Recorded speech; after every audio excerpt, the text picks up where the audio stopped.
I'm reading The Laird and the Lady. It is a novel by Joan Marshall Grant. She passed away in 1989, but this novel was published in 1949. She was a writer of her own far memories, her incarnations in Egypt and Greece and Italy. And this one is a novel started in a romantic castle in France. It's Marylda and Rowan. They are married and they live in the castle in the Highlands of Scotland. The castle is called Cloud.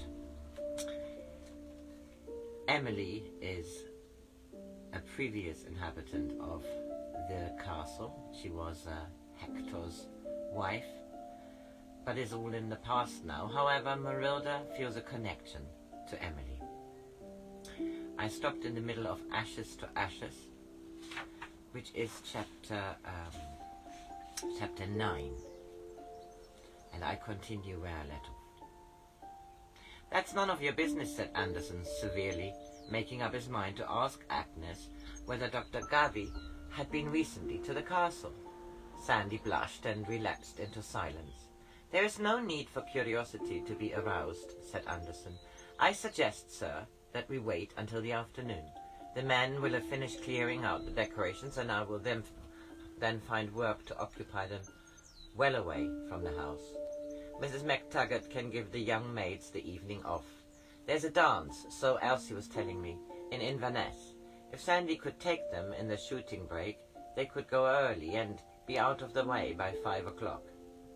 "Excellent," said Duncan, before Sandy could protest at being excluded from the later stages of the proceedings.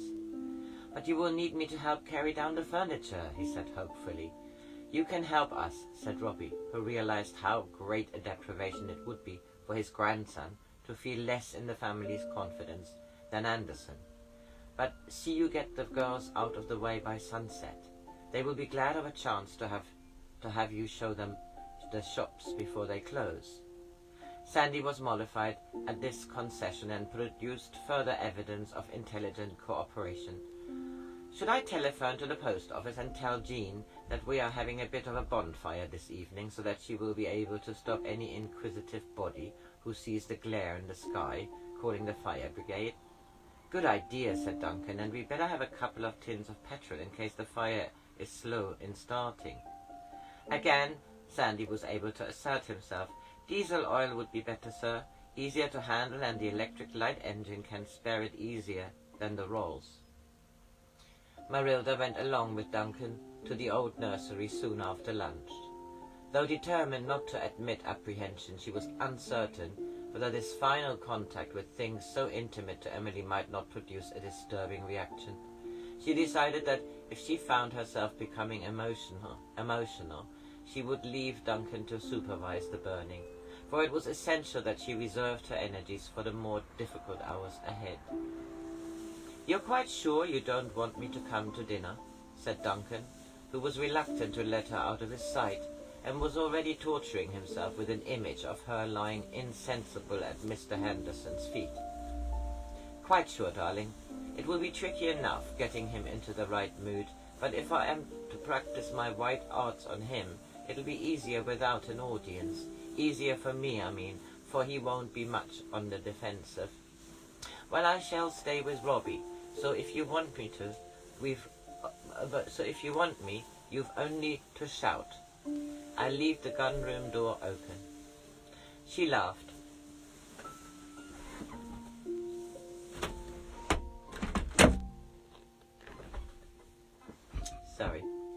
She laughed. "You sound as though I was in danger of having to fight for my honor." He flushed and hastily changed the subject to safer ground. "We had better take the clothes out of the wardrobe. They'll have to take it to pieces, or it won't go through the doorway. Take the sheets off the bed and we can tie the clothes in bundles, easier to carry them."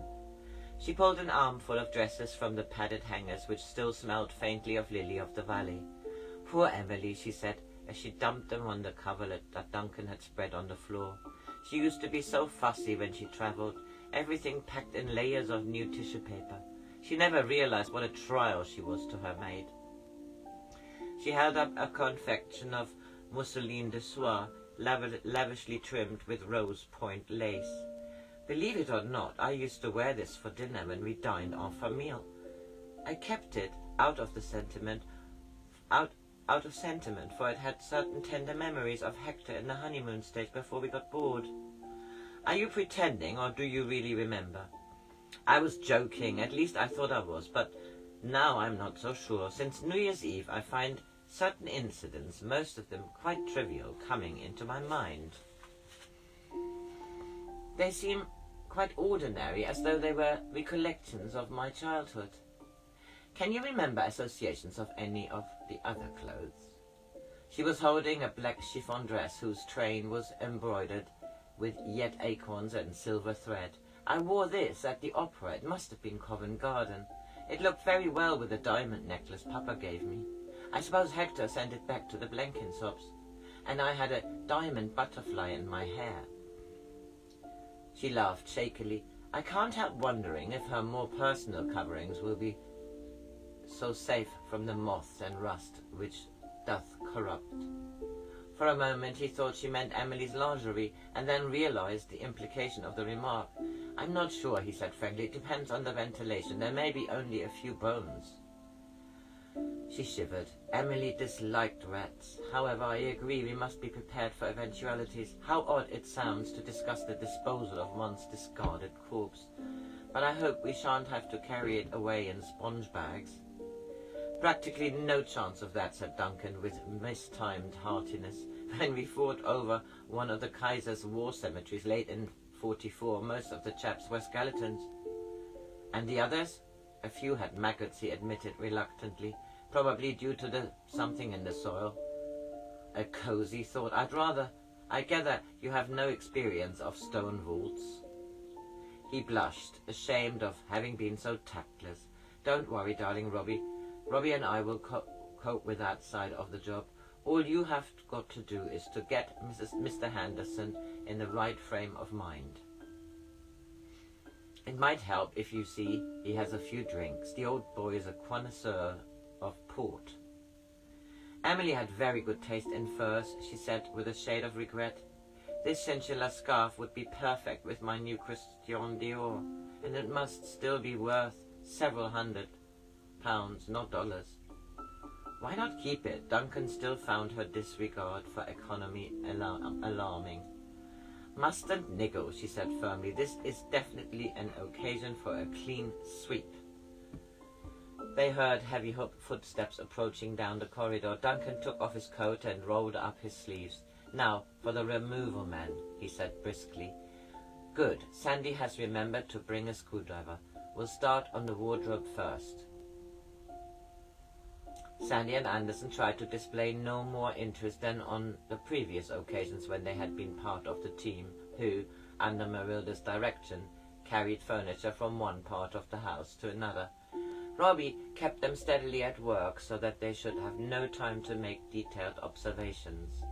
Duncan maintained a flow of jocular remarks which he hoped would convince the men that they shared in nothing of great importance. Marylda stayed behind when they took down the last load, the bureau where Emilie had kept her letters. When he came back he found her standing beside the rocking horse. That had better go on top of the pyre like a fairy doll on the top of a Christmas tree. He tried to sound as though it had no special significance. The rocking horse stays here, she said. Emilie hated it because it reminded her that she was only a link in the continuity of Cloud, but one day my son will ride it. Darling, aren't you being a bit macabre? After all, it broke your neck. She smiled. So what? I have another neck, much better than Emilie's would have been by now, though anyone can be forgiven for getting a bit scraggy when they're over 80. She pulled gently at the scarlet reins and the rocking horse broke into a smooth canter. How many miles to Babylon? How many years to the land of the morning? She turned to face him, leaning back against the worn saddle. Don't you see, dear Duncan, that this is the perilous steed of dreams?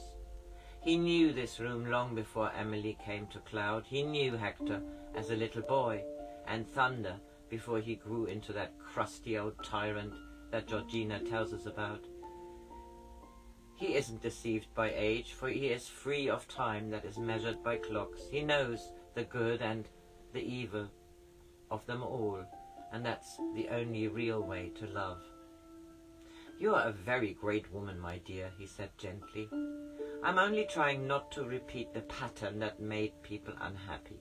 It hasn't always been easy not to make the same mistakes, but I think I've always known how dangerous it would be to reflect Emilie. We had the same name and the same money, and part of me wanted to use them the same way.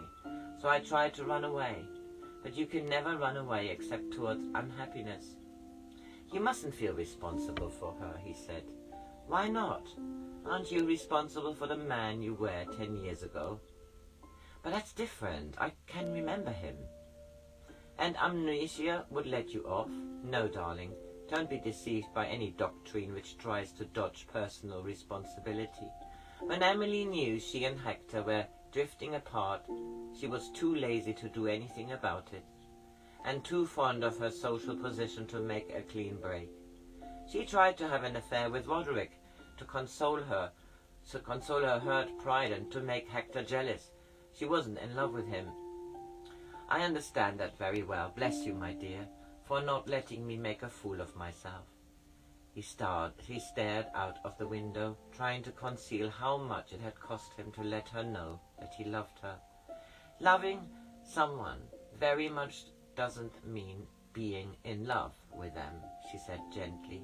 "Emilie didn't love anyone except herself. That's why she tried to fill her life with things, which are the treasures that cannot be stored in heaven, the pitiful currency of ghosts. She wouldn't even have really loved the baby." "Are you having a baby?" "I shall, when Rowan and I have sufficient security in each other to have enough for a third person to share.